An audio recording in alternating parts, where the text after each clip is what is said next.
और आपस में लड़ रहे हैं सौतेले भाई। मतलब एक तरफ मुसलमान भाई और दूसरी तरफ यहूदी और ईसाई भाई। कुरान शरीफ में इजराइल शब्द 43 बार आया, लेकिन फिलिस्तीन शब्द एक भी बार नहीं आया। I have a message for the tyrants of Tehran. If you strike us, we will strike you.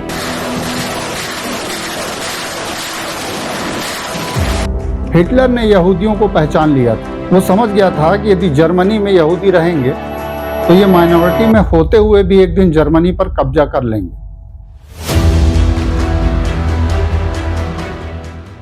नमस्कार, एंटीक वायरल की यूट्यूब मंच पर आपका स्वागत है। इस समय दुनिया में इतनी हैरत अंगेज घटनाएं हो रही हैं जिनकी तरफ आपको ध्यान देना चाहिए।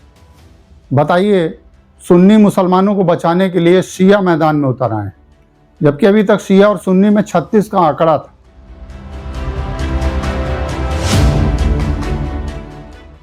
इजराइल और हिजबुल्लाह के बीच चल रही खूनी जंग को देखकर क्या लगता है आपको? इस्लाम को बचाने के लिए शिया और सुन्नी के साथ सूफी, अहमदिया, देवबंदी, बरेलवी, सल्फी, बहावी, अहले हदीस, कादियानी, खारजी, कुर्द, बहाई जैसे तमाम फिरकों को इजराइल और ईरान की जंग में शामिल हो जाना चाहिए, क्योंकि लड़ाई तगड़ी है और इतनी आसानी से खत्म होने वाली नहीं।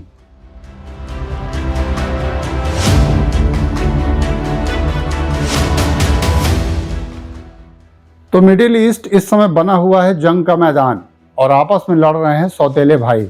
मतलब एक तरफ मुसलमान भाई और दूसरी तरफ यहूदी और ईसाई भाई। सबको मालूम है कि मुसलमान, यहूदी और ईसाई अब्राहमिक रिलीजन को मानते हैं। एक लाइन में कहा जाए तो प्रोफेट अब्राहम या इस्लामिक थियोलॉजी के हिसाब से इब्राहिम अलैहिस्सलाम की दो बीवियां थी, बीवी सारा और बीवी हाजरा। पहली बीवी सारा से जो नस्लें तैयार हुई वो यहूदी और ईसाई हैं, और बीबी हाजरा की नस्लें हुई मुसलमान। प्रोफेट मोहम्मद हाजरा की लाइन में आखिरी नबी हुए। मतलब इससे पहले इब्राहिम अलैहिस्सलाम की नस्लों से यहूदी धर्म उतरा, फिर ईसाईयत आई और सबसे बाद में आया इस्लाम। कहा जाए तो इस्लाम सबसे यंग रिलीजन है, मात्र 1400 साल पुराना। जिस समय ये अब्राहमिक रिलीजन खड़े हो रहे थे उस समय भारत में सनातन धर्म मौजूद था। तो यहूदी, ईसाई और मुसलमान एक ही पिता इब्राहिम अलैहिस्सलाम की औलादें हैं। बस फर्क सिर्फ इतना है कि यहूदी और ईसाई एक ही माँ की नस्लें हैं और मुसलमान दूसरी माँ से आए। अब दोनों के बीच का झगड़ा भी समझ लीजिए। यहूदी और ईसाई कहते हैं कि हम पहली माँ मतलब कि बीबी सारा को जानते हैं और मानते हैं, जबकि मुसलमान कहते हैं कि हम बीबी सारा को नहीं मानते, हमारी लिनेज बीबी हाजरा से है।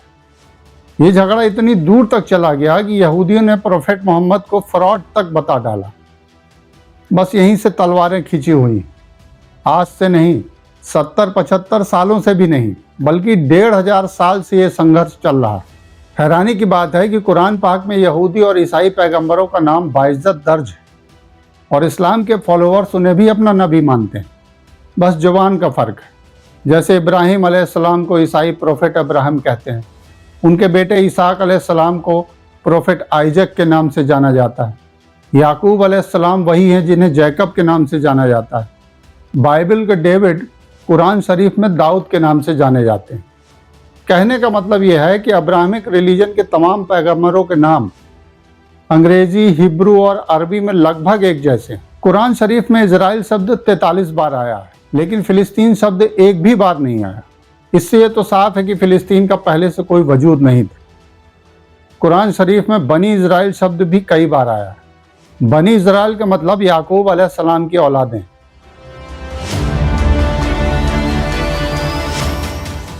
आपने देखा कि इजराइल से हमास भी उलझा हुआ है, हिजबुल्लाह भी, हूती भी और ईरान भी लड़ रहा है।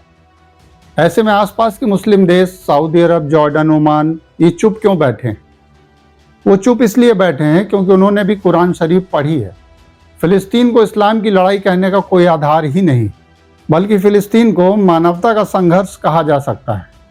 इजराइल ने जिस तरह फिलिस्तीन के लोगों का दमन किया है उसे कहीं से भी जायज़ नहीं ठहराया जा सकता, लेकिन इसमें धार्मिक संघर्ष की तरह इसे नहीं देखा जाना चाहिए। धर्म के चश्मे से यदि देखा जाएगा तो इजराइल पर यहूदियों का पुराना कब्जा साबित होता है, जिसके सारे सबूत कुरान शरीफ में मौजूद। बेहतर है कि इसे मानवीय दृष्टिकोण से देखा जाए। अब 4000 साल पहले की बात छोड़कर आते हैं 1948 में, जब इजराइल एक स्टेट बना। जैसे ही ब्रिटेन ने इजराइल को स्टेट बनाने की घोषणा की, 6 मिनट के भीतर अमेरिका ने इजराइल को मान्यता दे दी। 6 मिनट के भीतर। सोचिए क्यों मान्यता दे दी? इसलिए नहीं क्योंकि दोनों एक ही माँ से पैदा हुए, बल्कि इसलिए कि अमेरिका को मिडिल ईस्ट में एक पुलिस चौकी खोलनी थी, और इस चौकी का संचालन इजराइल से बेहतर कौन कर सकता था। तो इजराइल मिडिल ईस्ट में अमेरिका की एक पुलिस चौकी है, जहां से वो तेल उत्पादक देशों पर दबदबा कायम रखना चाहता है। अमेरिका के हथियार गोदाम 24 घंटे इजराइल के लिए खुले हुए हैं। ऐसे में मानवता कैसे जिंदा रहेगी?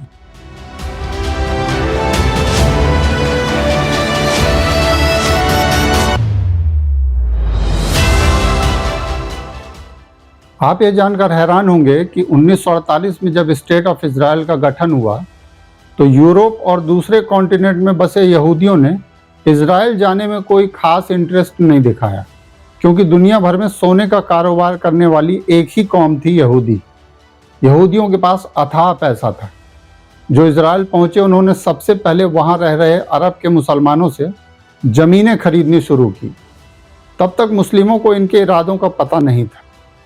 मान लीजिए कि किसी ज़मीन की कीमत अरब के लोग 2 यूनिट बताते थे, तो यहूदी उसे 10 गुना ज़्यादा दाम देकर खरीद लेते थे। धीरे धीरे उन्होंने फिलिस्तीन के बड़े हिस्से को खरीद लिया। बाद में अरबों की आंख खुली, लेकिन तब तक काफ़ी कुछ हाथ से जा चुका था।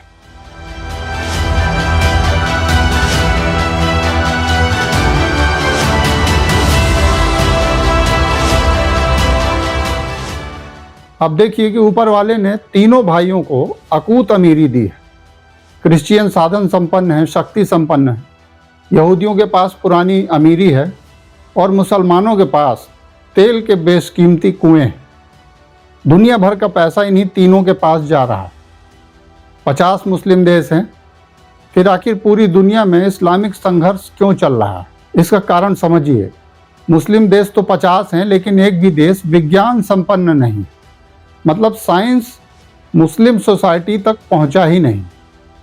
आसमानी किताब तो लगभग सभी धर्मों के पास है, फिर भी उन्होंने विज्ञान को नज़रअंदाज नहीं किया। आप नोबेल पुरस्कार पाने वालों की लिस्ट देख लीजिए। आज तक जितने भी नोबेल दिए गए, उनमें से 24% पुरस्कार यहूदियों को मिले। विज्ञान के क्षेत्र में तो लगभग 60% नोबेल पुरस्कार यहूदियों को मिले। यहूदी कौम अपने साइंटिफिक टेम्पर, शातिर दिमाग और जीतोड़ मेहनत के लिए जानी जाती है। हिटलर ने यहूदियों को पहचान लिया था। वो समझ गया था कि यदि जर्मनी में यहूदी रहेंगे, तो ये माइनॉरिटी में होते हुए भी एक दिन जर्मनी पर कब्जा कर लेंगे। बाकी के देशों को बाद में समझ में आया। जैसे ही स्टेट ऑफ इजराइल का गठन हुआ, दुनिया भर की सरकारें यहूदियों को इजराइल जाने के लिए इनकरेज करने लगी। ये एक साजिश थी यहूदियों को इजराइल भेजने की।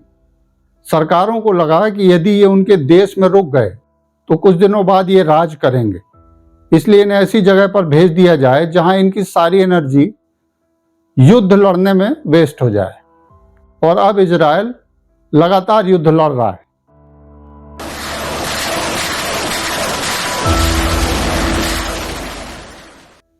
मिडिल ईस्ट के मसले पर आपकी क्या राय है? कमेंट बॉक्स में जरूर लिखें। वीडियो को शेयर करें और चैनल को सब्सक्राइब करें, ताकि हमारे अपडेट्स आपको मिलते रहें। नमस्कार।